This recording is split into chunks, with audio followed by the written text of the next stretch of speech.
জাতীয় পার্টির পক্ষ থেকে দেশবাসীর কাছে আমরা নিঃশর্ত ক্ষমা চাই।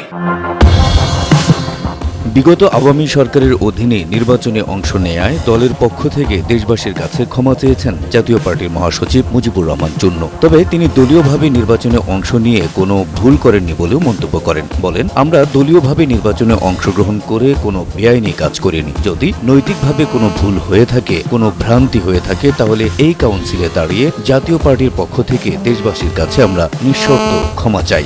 যদি নৈতিকভাবে কোনো ভুল হয়ে থাকে, যদি নৈতিকভাবে কোনো ভ্রান্তি হয়ে থাকে, তাহলে সেই জন্য আজকের দিনে এই কাউন্সিলে দাঁড়িয়ে জাতীয় পার্টির পক্ষ থেকে দেশবাসীর কাছে আমরা নিঃশর্ত ক্ষমা চাই। শনিবার ইমানুয়েল পার্টি সেন্টারে জাতীয় পার্টির 10ম জাতীয় কাউন্সিলে নির্বাহী চেয়ারম্যান হিসেবে নতুন দায়িত্ব পাওয়া চুন্নু বলেন, গত প্রায় 4 বছর আমি জাতীয় পার্টির মহাসচিব হিসেবে ছিলাম। ভুলভ্রান্তি আমার থাকতে পারে। যে সমস্ত ভুলভ্রান্তি ছিল সেগুলো আপনারা ক্ষমা সুন্দর দৃষ্টিতে দেখবেন। জাতীয় পার্টির একাংশের এই নির্বাহী চেয়ারম্যান বলেন, রাজনীতি করতে গিয়ে দলীয় সিদ্ধান্তে সব সময় হয়তো সঠিক সিদ্ধান্ত নিতে পারেনি। বিগত অনেকগুলো নির্বাচন করেছি, অনেক সময় অনেকে আমাদেরকে বিভিন্ন ভাবে কটূক্তি করেন, বিভিন্ন দলের সহযোগী বা সহযোগী হিসাবে আমাদেরকে আখ্যায়িত করেন।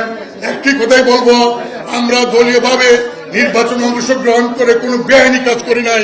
আমরা বিগত অনেকগুলো নির্বাচন করেছে। অনেক সময় অনেকে আমাদের বিভিন্নভাবে কটূক্তি করেন, বিভিন্ন দলের সহযোগী বা স্বৈরাচারের সহযোগী হিসেবে আমাদের আখ্যায়িত করেন। আমরা সব রাজনৈতিক দলকে অনুরোধ করব, জাতীয় পার্টি শান্তিপূর্ণভাবে রাজনীতি করার দল। জাতীয় পার্টি একটি আধুনিক গণতন্ত্রমনা মডার্ন ডেমোক্রেটিক পার্টি। আমরা দেশের মানুষকে নিয়ে এগিয়ে যেতে চাই। সব নিয়ম কানুন মেনে আমরা এই কাজগুলো করব। সেজন্য বাংলাদেশের সব রাজনৈতিক দল, সরকার সহ সবার কাছ থেকে সহযোগিতা চাই। সকল রাজনৈতিক দলকে অনুরোধ করব, জাতীয় পার্টি একটি শান্তিপূর্ণ ভাবে রাজনীতি করার দল।